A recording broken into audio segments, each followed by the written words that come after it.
Hey everybody! I hope everybody's doing well, and I appreciate you joining me again today. Today we are finishing up making our ephemera that was inspired by the donations. This is our third session because you guys are all so good and I had lots of things that I wanted to copy. These two I need to finish up so I can put them in the journals, so you will see this a little bit later. I am still working on the journals for the Ukrainian Center, but I need to get these done so I can place them in the journals in which they belong or have been assigned to. Okay, so everybody get yourself situated so we can get started right after this.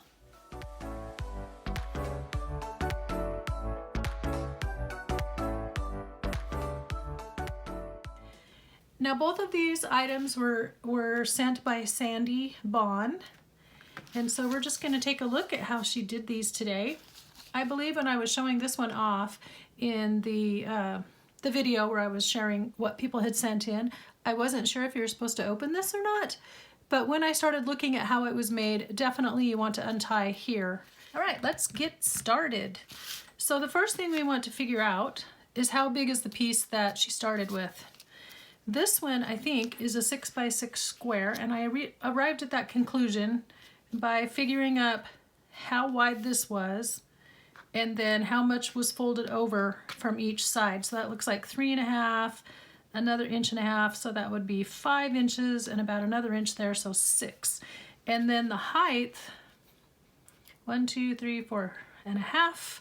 And as you can see, she's folded it up from the bottom about another 1.5 inches, so 6 by 6. I'm going to make that one out of this pretty piece of paper. I just grabbed it at Joann's. It's by Bo Bunny. The collection is Beautiful Things, and this particular design is Flower Patch. And then the other one, same collection, Bo Bunny's Beautiful Things. And then this one's called Beauty. And I wanted these specifically because they are double-sided. And of course, when you're making these, you want to see something pretty on the inside. So this one I'm going to make out of the blue. This one I'm going to make out of the red. So I'm going to set that aside for the moment. And then I'm going to cut a 6x6 square. There we go. I'm cutting 2 just in case I mess up. So in case I mess up, then I have a second one. Probably should have my scoreboard, but I'm not going to go ahead and do that. I have my bone folder here. I have my ruler. I figure I can just wrap it around the ruler and get my score lines. Okay. So, like we said, this is at 3.5. Now, I imagine you could probably just fold it any way you want, really. The other thing, there's this tag inside, there's this little tag in front, but because there's this gap, she used another piece of paper to come along here and kind of just cover the gap. So, I suppose you could make it then, you could do it with 6 this way and maybe 7 or 7.5 going across and cut it that big so that it overlaps. Essentially, this is like a coin envelope, but it's cardstock and it's open at the top so you can slide your tags in and out, so it's now a pocket, okay? So Sandy, you can tell us where you got your inspiration from for this pocket. We would love to know that information. Let's see, so I kind of like how it's off center. I don't think you would necessarily have to. There needs to be that gap in the middle. So if you wanted to make it even on each side, let's see, 3.5 from 6 is 2.5, and divide that, so you'd do 1 3/4 on each side. No, 1 1/4 inches on each side. But I do like how that looks better, so I'm gonna follow her measurement. So if I set this at 3.5, she had about 1.5 inches that overlapped here. So let's do that. And like I said, you can use your scoreboard. I'm just gonna use my ruler to fold it over and crease it, because I just don't want to get up again. Okay, now see, that's not straight, so let's straighten that up. And then the other side came over about an inch. So let's do that. Are we straight? Okay. Everything looks good. And we'll crease it.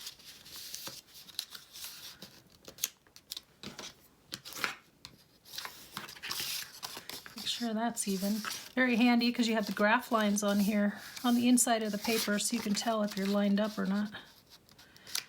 It's lined up, it's just not laying very flat. And then from the bottom, she folded it up. She folded it up this way. I'm wondering, it's not bulky, so I'm guessing you cut away.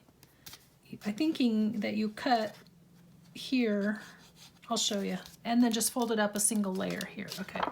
So that, what did we say that was? That was about an inch and a quarter maybe. So let's fold that up. Just how, I don't think it probably matters how long it is, this little pocket that you fold up, just as long as you have enough for something to sit inside there and not fall off. So I would say she probably eyeballed it and just did it. Okay, so now we have our side creases here and our bottom crease here, and I'm going to cut out these little corners here where there's leftover, because that eliminates all the bulkiness in the corner. If you're trying to fold this in and fold this up, it gets really thick. See how it puckers? So we don't want that. We'll just cut that away.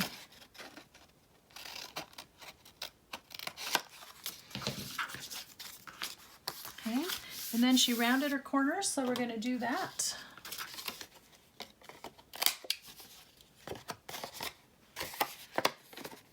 And she did not round down here, she just rounded up here. So we will too. Okay, still feels like that's not quite straight. Oh well, good enough, I guess. Good enough is good enough. I can straighten up this one and it will look better overall. Okay, so the only thing that's holding this together is when you pull this up and glue it down. Still getting a lot of puckering. And this is not quite straight, as you can see, that overhang back there on the back, so we'll just trim that up. Okay, so she has this little piece in here that's just, it looks like strips, but it is a single piece of paper that she had. So let's see, what can we put in ours that would look pretty? Let's have a bunch of scraps sitting over here. Okay, I have this scrap right here, and I'm liking the wood grain look right there. So that's what we will use. Pencil. I'm guessing it doesn't come very far under there. And hers didn't come all the way up. Again, I'm guessing it's because it was a scrap. So we're just gonna come part of the way up, whatever feels good, and that also allows the tag when it's sitting in here to peek through a little bit. So I'm going to cut this with my trimmer, and then while I'm over here trimming, I decided to go ahead and just cut off a little piece for this as well. So I'm going to do that real quick. There's my little inside piece. This is going to be the strip across the front. There we go. Okay, so let's glue. And then, oh wait, I better put that in there first, huh? It'll be easier if I glue this part first than if I glue it shut and then try to do that. I'll make sure I'm in frame. So I'm just going to glue along this edge and this edge, but then I'm going to place it, let's see. So it's right about like that. Can't see my edge. And then, luckily we have these little lines to guide us, but then I'm going to run glue along this inside edge too. And that way you catch both edges, so you're not gluing in the wrong spot. And if you don't move the paper, you have a better result, better chances of accuracy. Okay.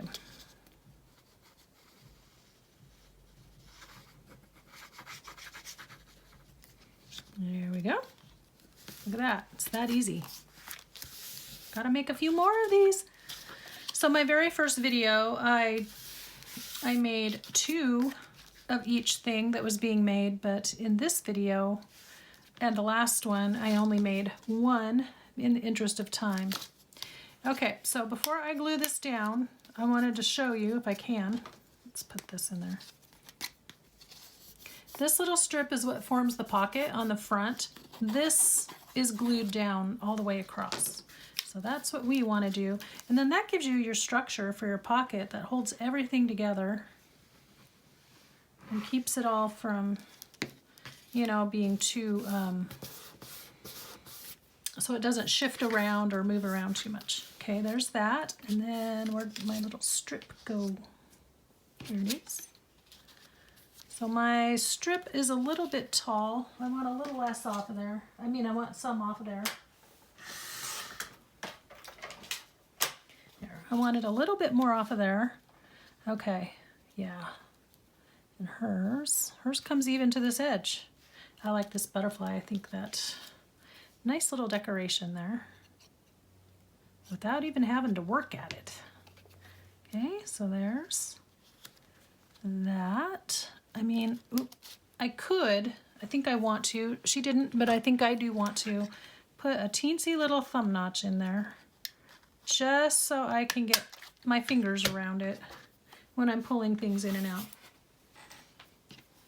So that would be optional, depending on what you like. Also, that helps me see where the top edge is. There we go. Look at that. I guess I should center that. There we go. Oh, and you want to glue the bottom edge too. Hello. This piece of paper is not going to like me. Keep pulling it up. There we go. Glue the bottom edge and both sides. I think I have some glue coming out. All right, there's that. So in hers, she had this little tag that sits in front. And I would imagine you just pick based on however wide you've got here. And you can make this pocket as wide or as tall or short as you want. Then she's got that. So I went ahead and prepped a couple in advance. So this is just a little tag. It was on a piece of scrapbook paper, so I reinforced it with a book page on the back. And that will slide. Uh-oh, we're not caught over here. Probably because I kept lifting it up too many times. You could use double-sided tape instead of glue if you prefer. You know, the really narrow 1/8 inch score tape. So that's gonna go there. And then I've already trimmed this up. And do I want to decorate it with something so it looks pretty? This is a good question. Let's see, what do we got on there? Flowers? What do I have here? Oh, I know. Okay. So I pulled out this little blue butterfly because I liked that it matches this. So we can put the little blue butterfly on there. If I really wanted to go crazy, I could put some flowers, but I like just the butterfly. And I'm not going to ink it because then the edges blend in with the background. There's no need to ink it. You could if you want. I'm not gonna. You could ink the whole thing if you want. See, Sandy used ink all around the edges. And I don't think it would really show up on here, so I'm not going to worry about it. There we go. Now, when we pull it out of the pocket, we have a little surprise. And just like that, voila! Making sure we didn't glue our pocket shut on accident. It looks like we did. Oh no. All that careful gluing and it didn't. I still glued it shut. Darn it. Good thing this is going in the idea book and not somebody's journal. Oh dear. It is really stuck down. I don't know how I did that. Shouldn't have been, but it is. Okay, well, do I have enough room for my tag? Nope. Technical difficulties. Okay, see, so, oh, I wonder if that happened when I pulled the bottom up. When I folded this piece up and glued, maybe. Well, I'm just gonna saw it open. You know, my dad was a woodworker, so sawing things is no trouble for me. Okay, ideally that would slide in and out like hers does. So be careful, be better, more careful than I was. There we go, now we have it. And I could also, and I think I will, I want a little pull tab right there. Okay, and I would like it out of the matching paper here. So, tab punch, which I almost threw away after I got it many years ago because I want my tabs to fold at the top and they don't. You know, this goes the wrong direction. If this was reversed, then you could slide your folded paper up and it'd be great, but it's not. I think that was a flaw in the design, personally. So how we get around that is you just have to take a narrow strip that is at least this depth, right? Which I don't think this one is. And, I mean, you can't put anything very long in there, but you know, if your paper's longer than about that deep, it's not gonna slide inside your punch. It's very annoying. So you just have to take a skinny strip of paper, fold it in half, and then feed it up through there. And as long as I'm here, I'm gonna do more than one. And then, this might still be too long. I'm gonna cut that down just a little bit more. There we go. It has to be able to slide in here.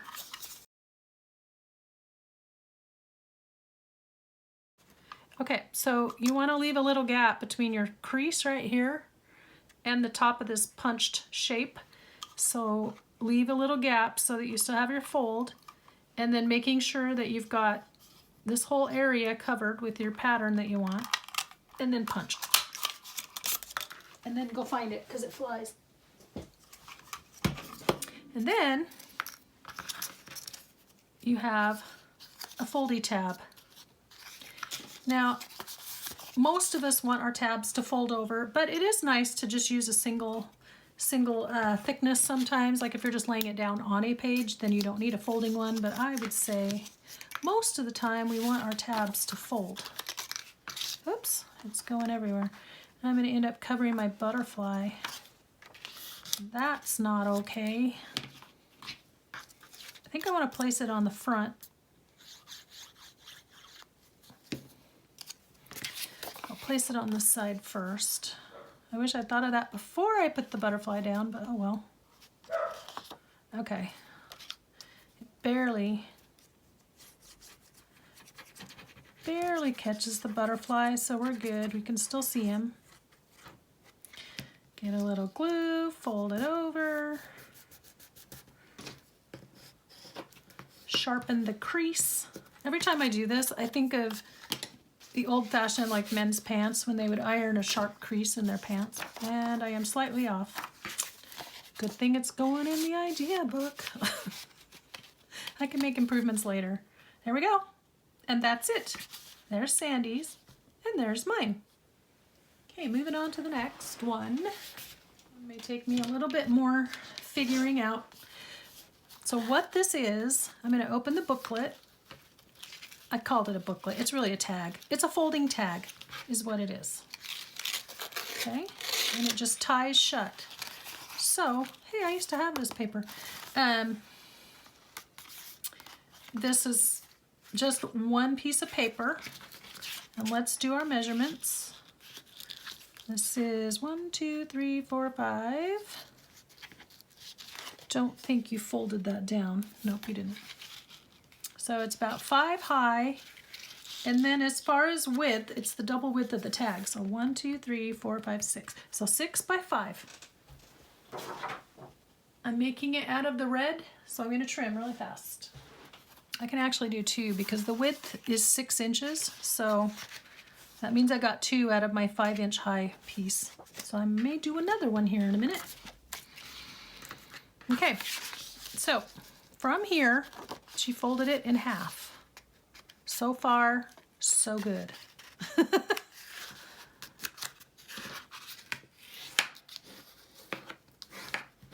Okay. And then she cut it into her tag shape. Okay, so we're going to do that. Just going to mark my lines and trim based on hers. Why try to reinvent the wheel when you've already got one in front of you? I wonder, back in the ancient days, how many people came up with the wheel at the same time? Then, what she did was she cut off this top piece. And so this, I'm going to scoot that over, is a full inch high, okay? So we are going to trim it down at 1 inch. Right here, we're just going to cut over to the fold. I think she might have cut her piece off entirely and glued it there. I was trying to figure out if I just cut to the fold, then I can fold it over and glue it down like that. So that's what we're going to do. So I would say do whichever way works for you. Either cut that piece off entirely and then flip it and lay it over here, or just cut up to the fold, to the crease line that we have in our tag, and then fold that over and glue it down. Then we're going to punch a hole. And my hole, I mean, again, I should just use hers. It's right in front of me. There we go. She's done all the figuring, but obviously you'd want it centered and down as far as you desire. So there's that, okay? Now we got to do the bottom part. Let's see. Uh-oh, flaw in the plan. I measured this, 1, 2, 3, 4, 5. I didn't account for the fold up. So you want a 6-inch piece. The way we're going to get around that is just cutting another 1-inch strip off. So 6 by 6. I guess that makes sense. Okay, back and armed with my strip. So yeah, you would have wanted a 6-inch and fold it up 1 inch here, trim this down. I flubbed that. Luckily, I have more paper to practice with. Okay, turning hers over. There we go. And then she just cut the notch here so there's not too much bulk. So when you crease it, when you fold this in half, I'm going to fold it the other way because I want it to go with the fold. All you're going to do is cut a little V-notch starting right here at the top of the fold and then go down at whatever angle you wish and cut at an angle that way. Okay? And then ideally, because this would have been folded up, it would still be attached. Okay, and so I'm going to have to glue all along the bottom and up the sides, but you would, if you're doing this correctly, fold it up from the bottom 1 inch, cut your little notch down to the crease, and then only glue the sides. That being said, we're going to be back on track. I didn't glue the middle. You could. You don't have to. There we go. Okay, now it looks the same. Now it looks right. Okay, I just left it so this corner's kind of open for ease of sliding things in and out. I guess hers is open as well. Okay, and then you're going to want to punch a hole. Looks like it's about midway. Let me see. remembering that we had a 6-inch tag here to start with. 6 inches high, or 5 now. 5 folded up 1 inch, or 6 folded up 1 inch, so now it's 5. And that is roughly at 2.5. So I want one on both sides, don't I? So I'm going to fold it in half and punch the hole together. Both sides together. 1, 2, 3. So I'm just going to mark it right there. Come in and punch. So I've got just under 1/4 inch between the edge of the hole and the outside edge here. Then we're going to put on our reinforcers. She put hers on the outside, so we will too. I have a bunch of these hole reinforcers that I have inked up as I do projects, and so I'm pretty certain that I can find one that matches. My theory is, if you're doing one, you might as well do more than one. Now, I know some people put extra glue on here. I don't, because most of these are new enough and very sticky that I don't worry about the whole reinforcer falling off. If you want to reinforce your reinforcer with some extra glue, you certainly can, but that's one thing that I don't worry about reinforcing, which is unusual for me because I reinforce everything.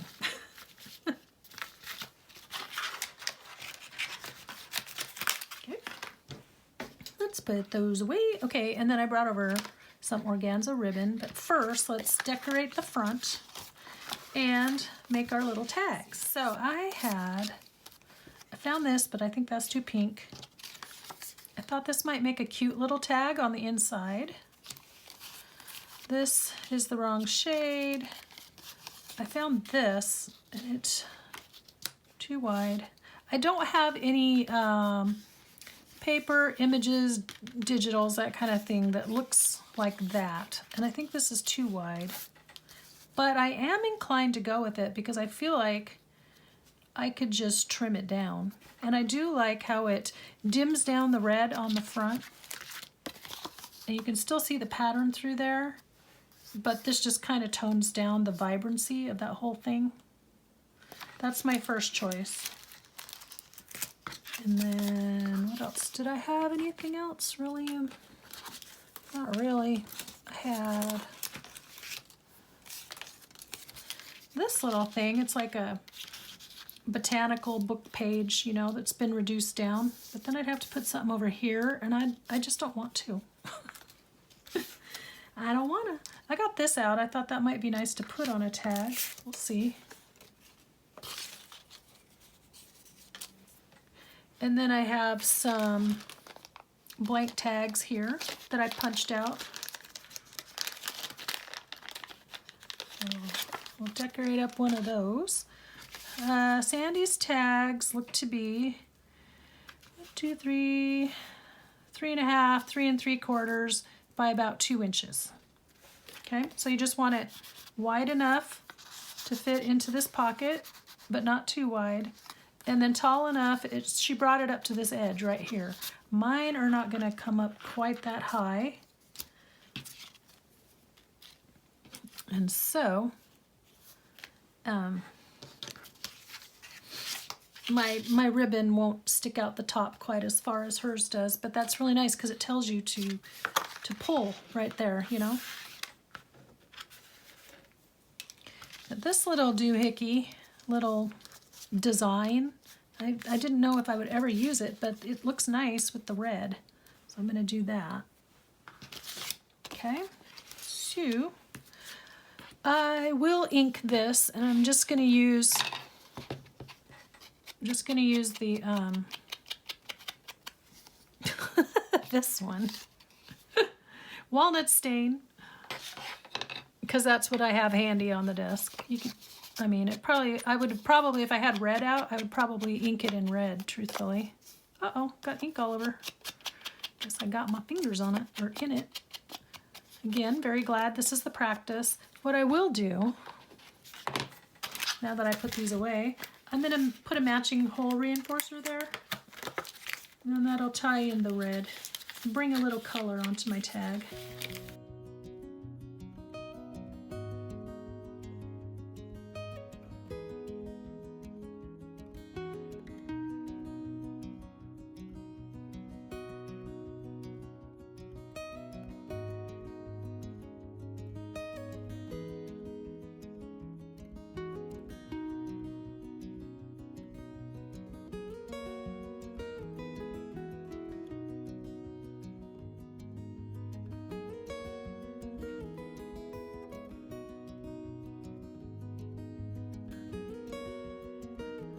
You know, if I wanted to go fancier, I could add some script stamp back there. I could add a little lace, but I'm keeping it simple for purposes of demo and idea book. Okay, so on the front, we're going to go with this. I should probably take that out. I'm going to take those out so it lays flat while I glue. But I just really think this is pretty. This is a vellum piece. It came from a really old, I think, K & Company pack. So I doubt it's out there. I don't even remember where I bought it or when. But it was pretty, as you can see. Then I'm going to use my art glitter glue. I believe will dry without leaving, without it showing through the vellum.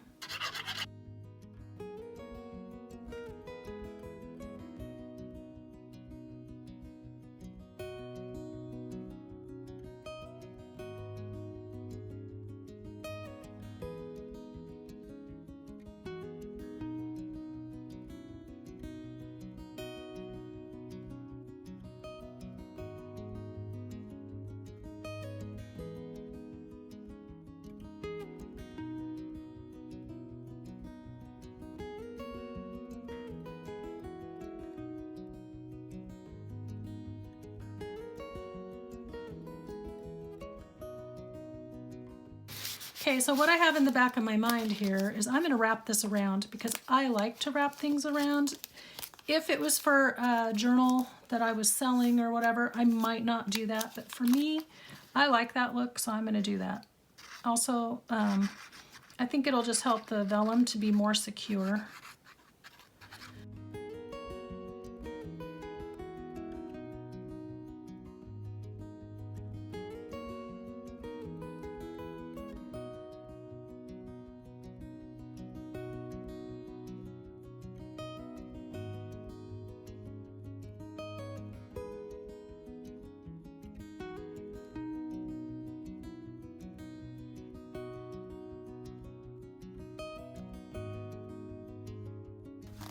That is really cute. So now I have to repunch that hole right there with the vellum because I covered it over.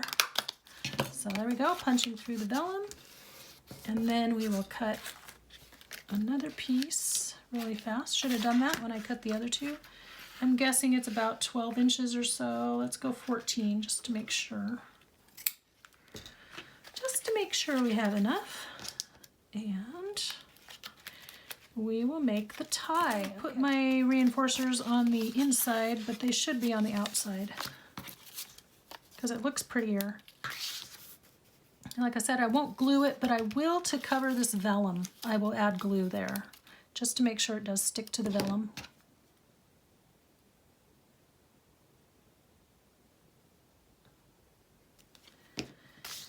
Here we go.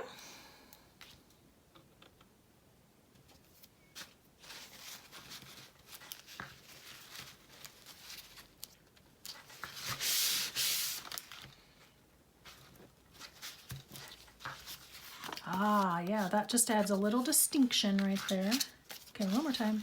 My knots are really fat, and it wouldn't be a problem if I had my tags up as high as hers go, but my tag is short. So I could, if I wanted, layer it onto something taller, you know, and extend it that way, or just add a little strip down here so that it's a little bit taller. And I might do that after we go off camera, but for right now, we're just gonna stick with this. Give ourselves these artistic ends. I like them when they're at an angle. There we go. then you just tie it shut. So awesome. So I will have to remind myself that you start with 6x6 on both of these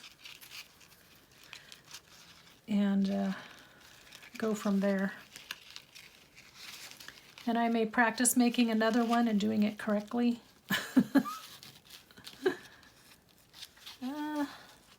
Where's my end? There we go. There we go. They're pretty.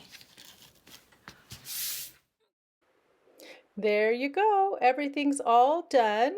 And now you see the two examples that Sandy made and the two that we recreated. So what do you think about how they turned out? I think they turned out pretty great. Now I'd like to switch gears and share with you my interview with Tina from the Ukrainian Welcome Center. This video was pre-recorded, and as you know, the journals were donated last week, and you saw that in last week's video. So here is just a little bit of my time there. She was able to answer some questions that I have, and I'm pretty sure the rest of you have. And then after that, we will switch back and finish with the quote of the day. So sit back and enjoy. Okay, ladies, here's what 18 journals in a box looks like. I'm on my way to the Ukrainian Welcome Center to drop these off. My friend Connie is meeting me there. I'm going to be meeting a lady named Tina from the Idaho Alliance for Ukraine. She's been very kind and very welcoming, and I've got my list of questions there to ask her.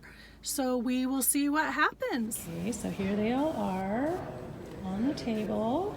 And then the ladies are going to come by today and just pick out which ones they want. Here you go, guys. 18 journals, not in the box this time. Just all out on the table. Very exciting. Very exciting. I am with Tina from the Idaho Alliance for Ukraine. Yes. Correct? And I heard through the grapevine that it's not the Ukraine, it's just Ukraine. That's correct. Because for some reason in America we say the. I don't know why. I don't think anyone knows why. Okay, so first of all, let me just thank you for meeting with us, with Connie and I today. Me, Connie, and my viewers, we're all very excited to see that these journals are finally going into the hands of the ladies for whom we've made them. And we've been thinking about them, praying for them, and of course, everybody feels for what's happening in Ukraine right now. And this is a practical way that we thought we could help. So our background, there are 17 collaborators, including Connie and myself, and I have people from Canada, Wales, and even one gentleman who's in Ukraine who kind of guided me. I was going to put in some children's book pages, and turned out they were in Russian, not Ukrainian, like we've been told. So he saved me from making a huge mistake. Thank you, Mr. Victor Crafter. But then he provided some of the digitals that I used in here that are his own work. So we tried to add a touch of Ukraine where we could. Sunflowers, blue and yellow, everything that we knew to do. And so it is an international project. So can you give us some general background on the center and the families that you're helping here? Like maybe kind of what they've, in a general sense, what they've gone through to get here to Idaho from Ukraine. It's been a crazy 8 months. Yeah, it definitely has. Yeah. February 24th changed the lives of a lot of people.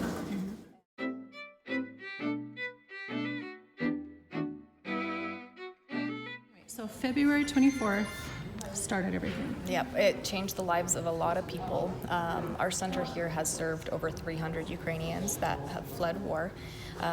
We started seeing our first Ukrainian people come here in Idaho March 22nd. So less than a month after the war started. We have families with many children, with up to 8 children. We have, people who have lost their husbands and now are, widows that are here. We have young families whose, the father wasn't let out of Ukraine and they're just here to have safety and crossing their fingers that dad will be okay. Be okay. Yeah. So. Are any of the families that are getting relocated planning maybe on returning to Ukraine someday?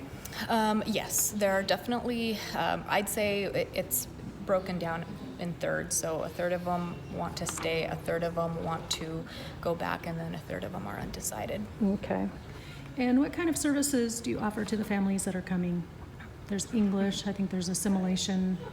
Yeah, we classes? have a number of services that we offer. So we do, we've partnered with the International Rescue Committee to offer job classes. Right now we have a CDL class, getting them prepared for employment.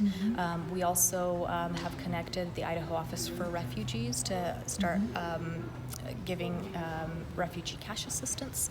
So that's been very helpful. And so there are a lot of different partnerships that we're bringing together.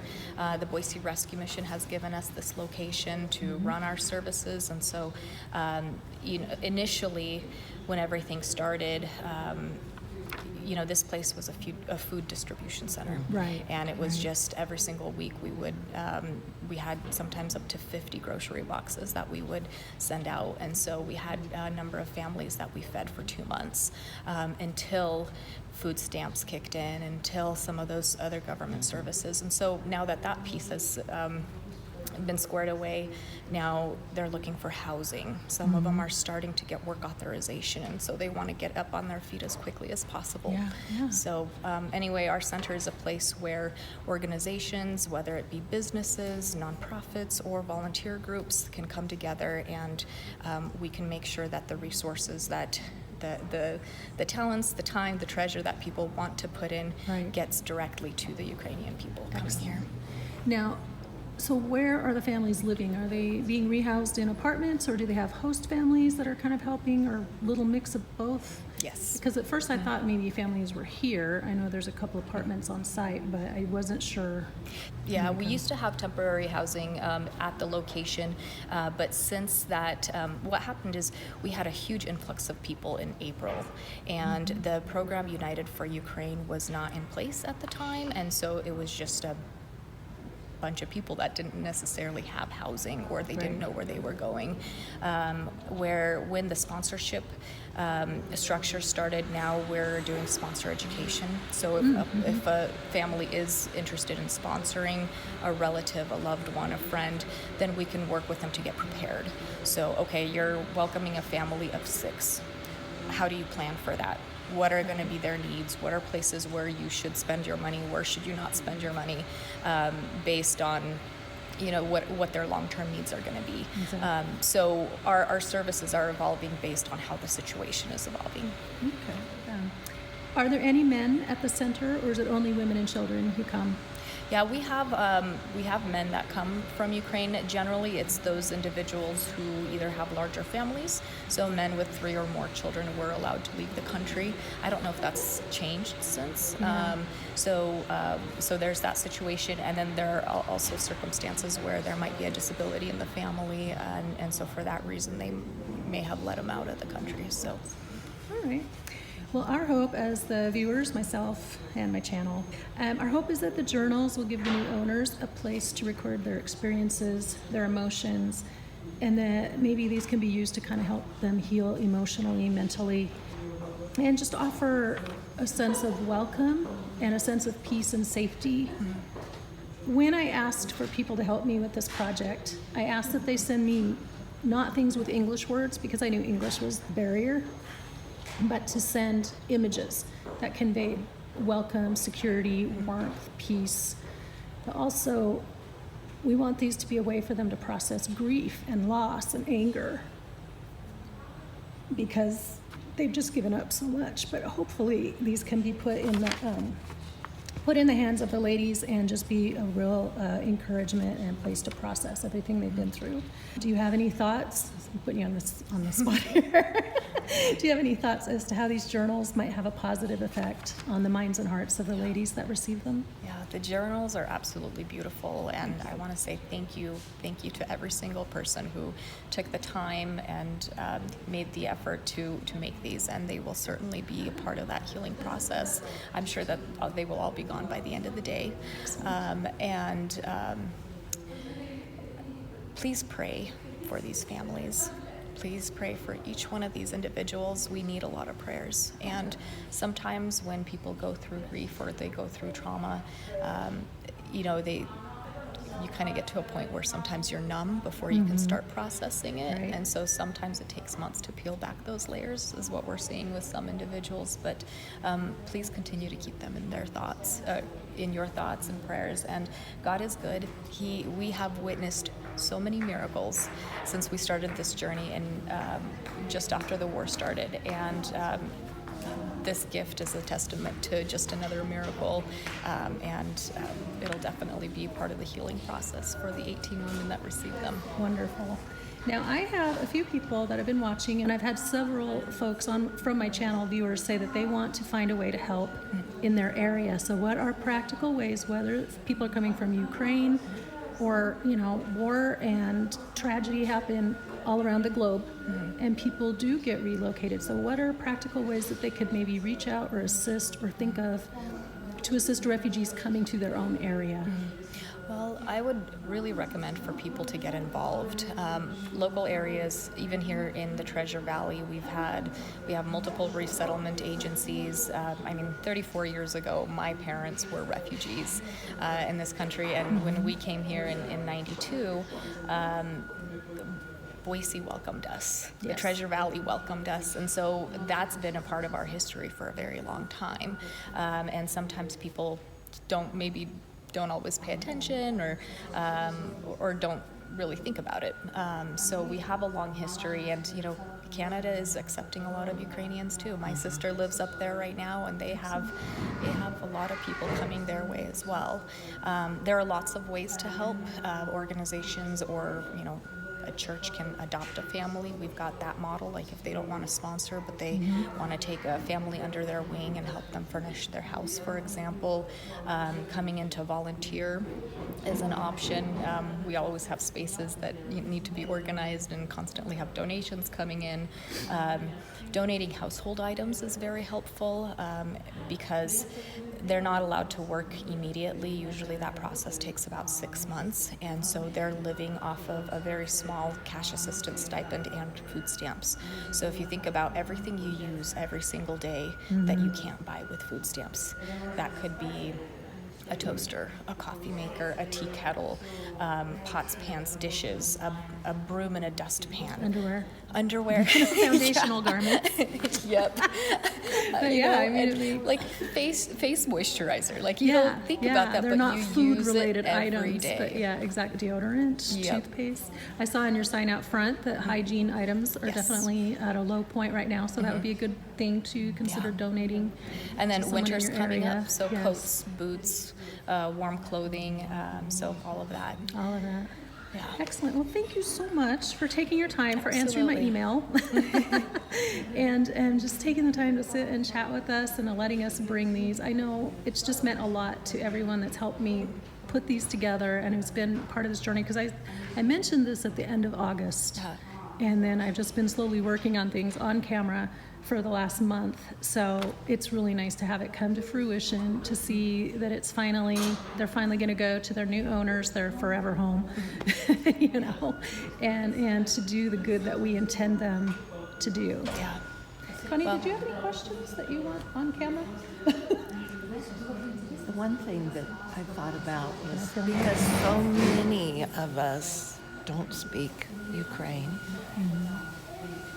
and I do sign language, I talk with expressions, and that we still can help, can't we? Yeah. Language is not a barrier that keeps people apart anymore, and luckily with Google Translate, it's pretty interesting to see how folks communicate. We do have several Ukrainian families that live in American host families, and so they actually learn English a lot faster that way, which is great. But then the American family is also learning Ukrainian, and I asked them, I'm like, how do you guys get along? And they're like, we just use Google Translate, and somehow we make it work. Somehow it works. Feeling like the language isn't a barrier, I think, is a huge thing. Yeah, well, I'm going to wrap that up and turn this off, but thank you so much. Thank you. Today's quote of the day, our inspirational thought, and it comes out of this pack. It says, "Be pleasant until 10 o'clock in the morning, and the rest of the day will take care of itself." That's Albert Hubbard. All right, be pleasant until 10 o'clock in the morning, and the rest of the day will take care of itself. Thank you, Mr. Hubbard, for telling us that, and it's a good reminder. On the back side it says there's only one happiness in life, to love and be loved. George Sand. All right, 2 good thoughts for the day. You got a little bonus inspiration. So thank you, ladies, once again for sharing your fabulous ideas and your creations and giving me the opportunity to play around and try new things. It's been so enjoyable to just branch out and experiment and really have an item in front of me that I'm touching and feeling and can then recreate, examine. It actually has helped me get to making things that are new and different, whereas before I just, typically I just watch them on YouTube and then I get around to them whenever. But this has been a really nice way to be encouraged and inspired to get something different made and to branch out of my little rut that I'm always in. Always in a rut. Okay, ladies, I hope you enjoyed this little flash of inspiration, and maybe you guys will be trying these at home as well. Until next time, be inspired and do something creative today. I will talk to you in the next video. Bye-bye now.